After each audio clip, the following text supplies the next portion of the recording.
அனைவருக்கும் வணக்கம். கேந்திராதிபதி தோஷம் ஒருவருக்கு எப்பொழுது செயல்படும்?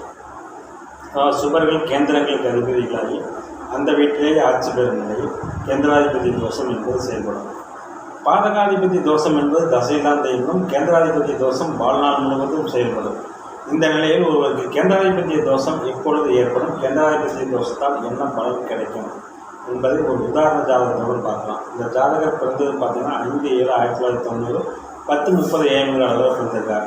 இந்த ஜாதகர் பிறந்த தேதியில், அதாவது சரியாக சொல்லாதனால நானாக அவருடைய நிலைமைகளை சென்ற இறந்த கால பலன்களை கேட்டு நிகழ்காலத்தில் என்ன நடந்து கொண்டிருக்கிறது என்பதை வைத்து அவர் கன்னி லக்கணம் என்று கொடுத்திருந்தால் சிம்ம லக்கணமாக மாற்றியிருக்கிறேன். கன்னி லக்கணம், அதாவது இந்த ஜாதகத்தை பார்த்தீங்கன்னா சிம்ம லக்கணம் 4 சந்திரன், 5 சனி, 6 ராகு, 9 செவ்வாய், 10 சுக்கிரன், 11 சூரியன், புதன், குரு, 12 கேது. இந்த ஜாதகம் கொடுத்தது பார்த்திங்கன்னா 11 மணி அளவில் கொடுத்ததுனால கன்னி லக்கணமாக வந்துச்சு. கன்னி லக்கணமாக வந்தால் ராஜயோகாதிபதி சுக்கிரன் 9ஆம் இடத்தில் ஆட்சி பெற்று வளர்பிறை சந்திரனின் பார்வையிலும் இருக்கிறார். தந்தை நன்றாக இருப்பார். நல்ல வீடு, நல்ல வாகனம் எல்லாமே கிடைத்திருக்கும்.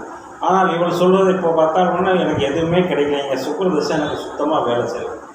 அப்போ சுக்கிரதசை சுத்தமாக வேலை செய்யலை என்றால் நிலையான வேலை கிடைக்கல, கிடைச்ச வேலையில் நிரந்தரமாக என்னால் இருக்க முடியல அப்படிங்கிற பலன்கள் தான் நடந்ததை எனக்கு கூறுகிறார். அப்படி சற்று யோசிக்கும் போது இவர் சிம்ம லக்கணத்தில் பிறந்திருக்கக்கூடும். ஏன்னா சிம்ம லக்கணத்தில் பிறந்தால் தான் சுக்கிரன் கேந்திராதிபதி தோஷத்தை அடைவார். சுக்கிரன் லக்கணத்திற்கு அவயோக கிரகம் என்பதாலும் அவர் 10ஆம் வீட்டிற்கு கேந்திர வீட்டிற்கு மறைந்திருக்கும் நிலையில் மட்டுமே தனது காரக ஆதிபத்திய பலன்களை நன்றாக செய்வார். கேந்திரத்தில் ஆட்சி பெற்றிருக்கும் நிலையில் கேந்திராதிபதி தோஷம் ஒரு விதியில் கண்டிப்பாக வேலை செய்யும். மேலும் வளர்பிறை சந்திரனின் பார்வை வேறு. இதையெல்லாம் வைத்து தான் அவர் சிம்ம லக்கணம் என்று கூறினேன். இரண்டாவதாக பார்த்தீங்கன்னா அவருடைய தாய் நன்றாக இருக்கிறார்.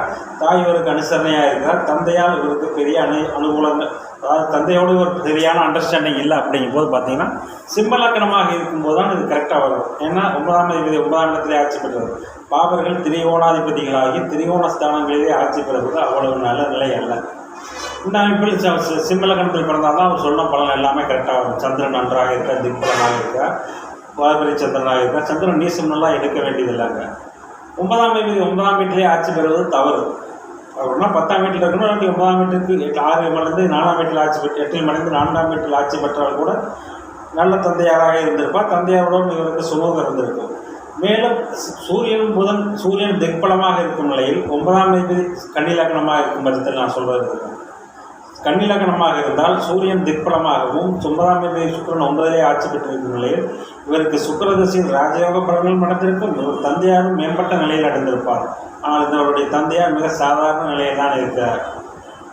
இதையெல்லாம் வைத்து பார்க்கும்போது பார்த்தீங்கன்னா சிம்ம லக்கணம் என்பதே இவருடைய சரியான லக்கணம். சிம்ம லக்கணத்திற்கு தான் சுக்கிரன் 10லே ஆட்சி பெறும்போது கேந்திராதிபதி தோஷத்தை வலுவாக செய்வார். அவர் 10ஆம் வீட்டிற்கு 6 மணிக்கு 3இல் ஆட்சி பெற்றால் தசையில் நல்ல பலன்கள் நடக்கும்.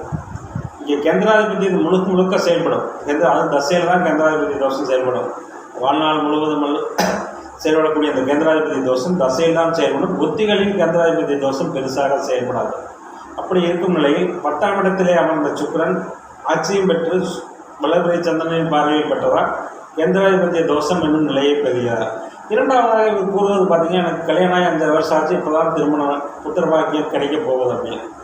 இங்கே 6ஆம் வீட்டில் கன்னி லக்கணமாக இருந்தால் 6ஆம் வீட்டில் ராகு இருப்பார். ராகுக்கு வீடு கொடுத்த ஒரு குரு பார்வையில் இருக்கும் நிலையில் ராகுவே புத்திர பாக்கியத்தையும் தந்திருப்பார். ஆனால் 5இல் சனி இருந்தால் சிம்ம லக்கணமாக இருந்தால் மட்டுமே 5இல் சனி இருப்பார். 5இல் சனி புத்திர பாக்கியத்தை தாமதப்படுத்துவார்.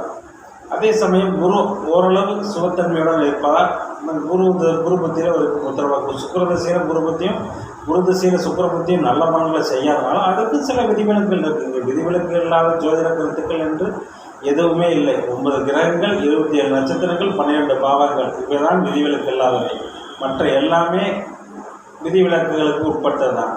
இப்படிப்பட்ட நிலையில் சுக்கிரதசை இந்த ஜாதகத்துக்கு நல்ல பலன்கள் இல்லை. எந்த ஜோதிடம் கண்டாலும் ஆஹா ஓஹோ இருக்கு அப்படின்னு சொல்கிறாங்க.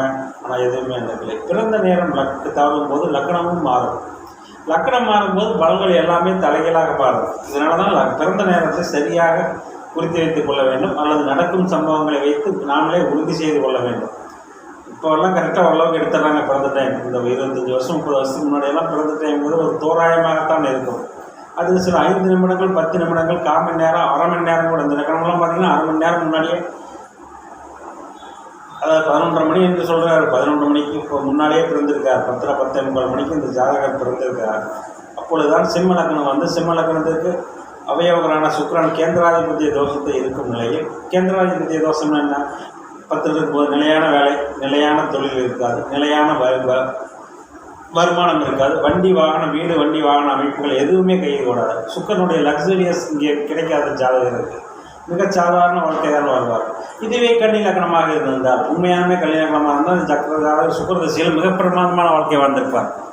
ஏனென்றால் சுகர்கள் திரிகோணத்திலும் பாவர்கள் கேந்திரத்தில் அமர வேண்டும் என்பது சுக்கரன் 9ஆம் வீட்டிற்கு வந்துவிடுவார். 9ஆம் வீட்டிலே அவர் ஆட்சி பெற்ற நிலையை அடைவார்.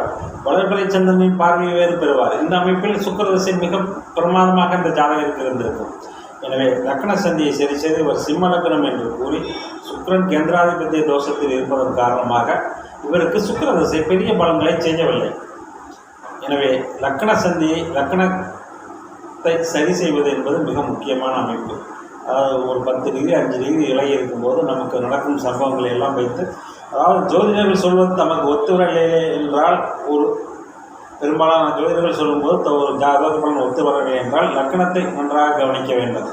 என்னென்றால் லக்கணம் கெட்டால் பலன்கள் எல்லாமே மாறும். இந்த அமைப்பில் தான் இந்த சிம்ம லக்னத்தில் பிறந்திருக்கிற அந்த ஜாதகத்தை கன்னி லக்னம் என்று கணித்து பலன் சொன்னதால் சுக்கிர திசை யோகத்தை செய்யவில்லை. சிம்ம இந்த ஜாதகத்தை வந்து சிம்ம லக்னம் 10 சுக்கிரன் கேந்திராதிபத்திய தோஷத்தில் இருப்பதால் கேந்திராதிபத்திய தோஷத்தை, அதாவது வீடு வண்டி வாகனம் தொழில் வருமானம் லக்ஸரிஸ் லைஃப் எதுவுமே கிடைக்காமல் செய்தது.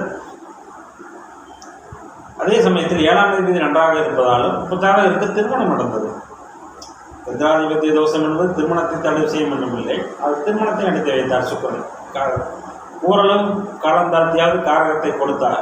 மேலும் ஆதிபத்திய கிரகம் வலுவாக இருப்பால் இவருக்கு திருமணம் அடைந்தது. எனவே ஒரு ஜாதகத்தில் கேந்திராதிபத்திய தோஷம் என்ற கிரகம் கேந்திரத்திலேயே ஆட்சி பெறும் நிலையில் அந்த தசையில் சுபர்களுக்கு தான் அந்த கேந்திராதிபத்திய தோஷம், பாவர்களுக்கு கிடையாது. சுபர்கள் கேந்திரங்களுக்கும் பாவர்கள் திரியோணங்களுக்கும் அதிபதியாக வந்து அங்கேயே அமரக்கூடாது. இதுதான் பாதகாதிபத்திய தோஷத்தின் முழு அர்த்தம். எனவே சுக்கிரனுடைய கேந்திராதிபத்திய தோஷத்தில் இருப்பதால் ஜாதகருக்கு நல்ல பலன்கள் நடக்கவும். நன்றி, வணக்கம்.